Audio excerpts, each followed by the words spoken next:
Dr. Wendy here with Empowered Life PC. Today I'm going to go over a piriformis stretch while you're pregnant.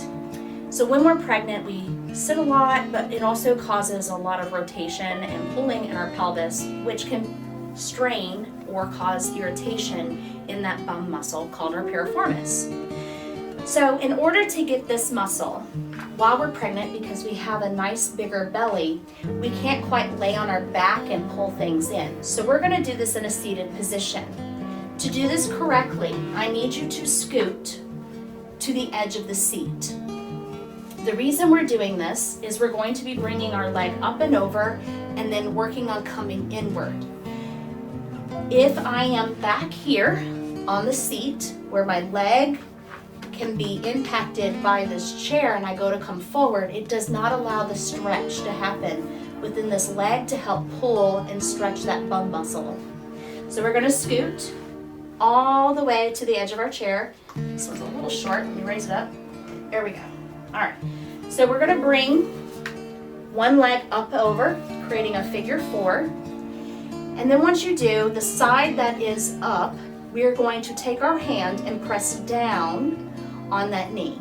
You may feel some tension, you may feel pulling, you may feel pressure, you may even feel some tenderness inside this hip joint. That is normal and that is fine. If it is sharp, if it is shooting, if it is extremely painful, then you need to not do that and you need to seek your chiropractor or your health provider to look into what's going on inside that hip joint. So we're going to apply pressure over the knee and we're going to hold that down. This next part is the trickiest part of the entire maneuver. We want to visualize that there is a rod, a metal rod, and metal is not easily bent. We have a metal rod running down from our head straight down to our bum. And with this rod, we do not bend it.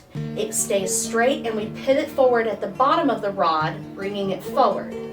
So we are not slouching, we are not bringing that chest in and rounding our back. We want to keep our back completely straight. So to help you do that correctly, I tell patients to find where the ceiling and the wall meet. You're going to keep your chest and your head pointed at that point to keep the upper body nice and tall. And then we're going to pivot only at the waist. So it'll look like this. Pivoting and coming forward.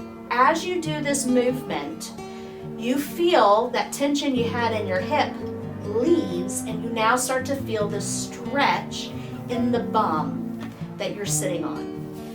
When you feel that stretch, so I come about right here and I have a nice little stretch in my bum, which is your piriformis muscle, and you're going to count to 30 before you release it. So 28, 29, 30, and then now you can come out of it. I tell individuals to not overwork one side before moving to the next. So we are going to put that leg down. We're going to bring our other leg up. We're going to apply pressure to the top of that knee, holding that knee down. For me, on this side, I have a lot more tension in that hip, but it's not sharp or shooting or extremely painful. It's just pressure, pulling, and tension. So I'm okay holding pressure here. Again, that upper body nice and tall, find a spot to stare at, and then just pivot at the waist. Now you notice this side, I can't come as far forward. This is my tighter side. Again, I'm going to hold this side for a count of 30 before releasing the stretch. 28, 29, 30. And then I'm going to switch sides. With all these stretches that I prescribe to patients, we start out with doing each side 3 times for 30-second counts. We do that for a few days. That can be anywhere from 3 days, sometimes up to a week, depending on if a person gets really sore from the stretch. You want to continue at that lower level 3 times, 30-second counts, and not move on to adding more holds until you feel like there's not as much strain or soreness as a result from it. The goal is to be able to do this for about 5 to 7 30-count holds on each side.